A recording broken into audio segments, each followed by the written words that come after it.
Welcome to Baeku, a riverine community in Ikorodu, Lagos, a vivid representation of several riverine communities across Nigeria, communities whose waterways have been infested by an invasive aquatic weed, communities where economic livelihoods have been hampered, fishing, marine transportation, and trading, communities where fish yields have diminished, communities where school children are unable to go to school for days, sometimes weeks on end.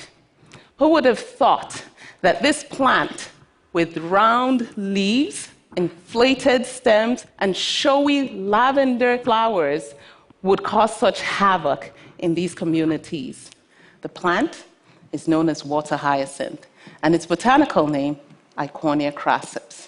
Interestingly, in Nigeria, the plant is also known by other names, names associated with historical events as well as myths.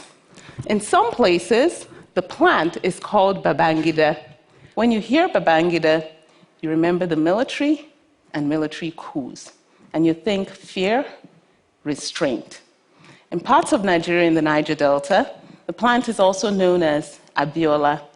When you hear Abiola, you remember annulled elections, and you think dashed hopes.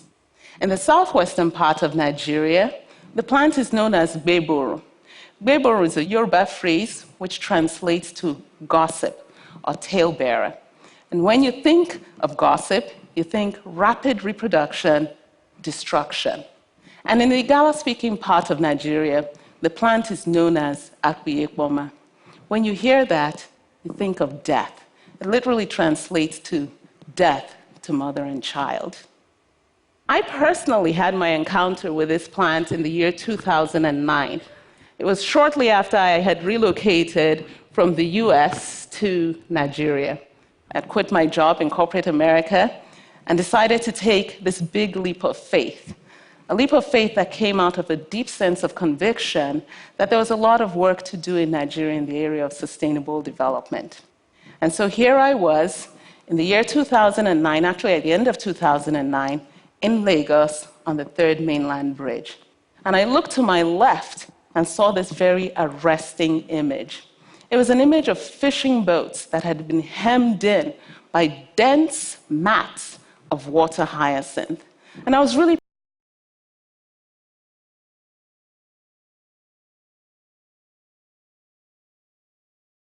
their daily activities with these restrictions. And then I thought, there's got to be a better way, a win-win solution whereby the environment is taken care of by the weeds being cleared out of the way, and then this being turned into an economic benefit for the communities whose lives are impacted the most by the infestation of the weed. That, I would say, was my spark moment. And so I did further research to find out more about the beneficial uses of this weed. And out of the several, one struck me the most. It was the use of the plant for handicrafts. And I thought, what a great idea. Personally, I love handicrafts, especially handicrafts that are woven around a story. And so I thought, this could be easily deployed within the communities without the requirement of technical skills.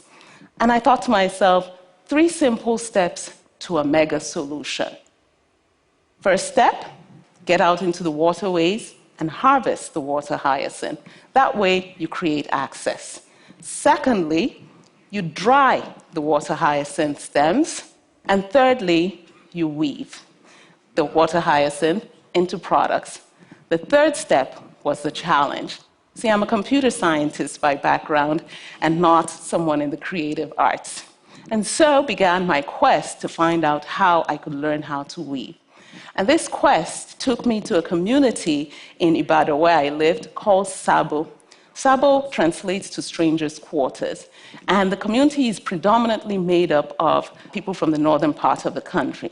So I literally took my dried weeds in hand, there were several more of them, and went knocking from door to door to find out who could teach me how to weave these water hyacinth stems into ropes. and I was directed to the shed of Malam Yaya. The problem, though, was that Malam Yaya doesn't speak English, and neither did I speak Hausa. But some little kids came to the rescue and helped translate. And that began my journey of learning how to weave and transform these dried water hyacinth stems into long ropes. With my long ropes in hand, I was now equipped to make products. And that was the beginning of partnerships, working with rattan basket makers to come up with products. So with this in hand, I felt confident that I would be able to take this knowledge back into the riverine communities and help them to transform their adversity into prosperity. So taking these weeds and actually weaving them into products that can be sold. So we have pens, we have tableware, we have purses, we have tissue boxes, thereby helping the communities to see water hyacinth in a different light, seeing water hyacinth as being valuable, being aesthetic, being durable, tough, resilient, changing names, changing livelihoods. From Gbeborun, gossip, to Olushotan, storyteller. And from Akpiekpoma, which is killer of mother and child, to Yadujenwiekpoma, provider of food for mother and child. And I'd like to end with a quote by Michael Margulies. He said, if you want to learn about a culture, listen to the stories. And if you want to change a culture, change the stories.